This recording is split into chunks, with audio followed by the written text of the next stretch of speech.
ஓம் சரவணபவ. ஓம் சரவணபவ. ஓம் சரவணபவ. உலகெங்கிலும் வாழும் அனைத்து தமிழ் உள்ளங்களுக்கும் நமது கந்தன் கருணை புஷ்பஜோதிடம் சேனலுக்கு வரவேற்கிறேன். இன்னைக்கு நாள் பார்த்தீங்கன்னா 16/6/2025 திங்கட்கிழமை. நமக்காக இந்த நாளை முருகர் என்ன நமக்கான வழிகாட்டி இருக்கார் அப்படின்றத வாங்க நம்ம இந்த வீடியோவில் பார்த்து தெரிஞ்சுக்கலாம். நம்ம இந்த இதை கிளிக் பண்ணுறதுக்கு முன்னாடி உங்களுடைய மனசில் இருக்கக்கூடிய குழப்பங்கள், சந்தேகங்கள், கேள்விகள் இதெல்லாமே நீங்கள் நினச்சிக்கிட்டு முருகரை ஒரு தடவை மனசில் நினச்சிக்கிட்டு நீங்கள் இந்த ஆரட்டத்தை பார்க்க நம்ம ஆரம்பிக்கலாம். ஓம் சரவண பவன். ஐயா முருகரைய நமக்கு என்ன கொடுத்துருக்காரு அப்படின்னா, இன்னைக்கு 16 அப்படின்ற ஒரு எண்ணெய் கொடுத்துருக்காரு.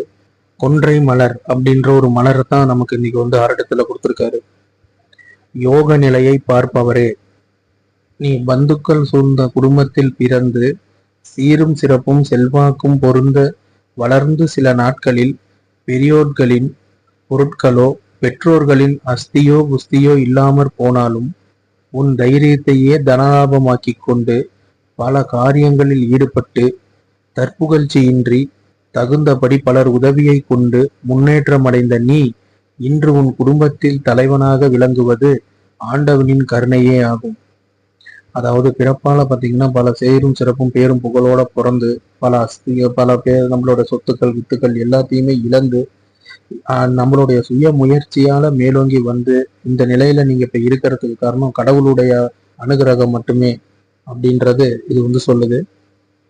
அப்படி இருந்தும் சில நாட்களுக்கு முன் ஆகாத கிரகங்களின் பார்வையால் பல சஞ்சலங்களும் பணவிரயமும் பாலான நோயின் கவலையும் குடும்பத்தில் பாலர்களுக்கு பாலதோஷங்களும் அதனால் மனக்கலக்கமும் எத்தொழிலை செய்யினும் ஈடேறாமையும் இனத்தினர் பகையும் அதனால் இடமிட்டு வேறிடம் மாறி இடர்பல ஏற்பட்டு இப்பொழுதுதான் நாளுக்கு நாள் சற்று கஷ்டம் நீங்கி எதிலும் நஷ்டமில்லாமல் குதூகலமடைந்து வருகிறாய்.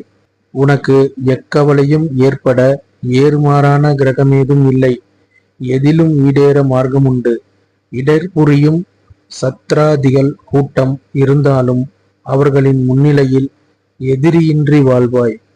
இன்பகரமான வாழ்க்கையும் நன்மையான காரியங்கள் நடைபெறுதலும் நாடியிருக்கும் எண்ணமும் ஜெயமடையும். எதற்கும் அஞ்சாதே, இது உத்தமம். இந்த நாளை நமக்கு முருகப்பெருமான் உத்தமம் அப்படின்னு நமக்கு விளக்கம் கொடுத்துருக்காரு. கண்டிப்பா இந்த நாள்ல எதையும் துணிஞ்சு செய்யலாம். எந்த ஒரு நற்காரியத்துக்கும் எந்த ஒரு தடையும் இல்லாம நீங்க தைரியமா நீங்க இறங்கி இந்த நாளை நீங்க நடத்தலாம். எல்லா விஷயத்திலையும் பாத்தீங்கன்னா முருகப்பெருமான் உங்களுக்கு துணையா இருந்து சகல காரியத்தையும் உங்களுக்கு ஜெயமா மாத்தி தருவாரு. ஆனா எந்த செயல் செஞ்சாலும் ஒரு நிதானத்தை நம்ம இழந்துடக்கூடாது. நிதானத்தோட யோசிச்சு அந்த செயல்ல இறங்குங்க. இந்த நாள் நல்ல நாளா அமையறதுக்கு நான் எல்லாம் உள்ள கந்தனிடம் வேண்டிக்கிறேன். ரொம்ப நன்றி.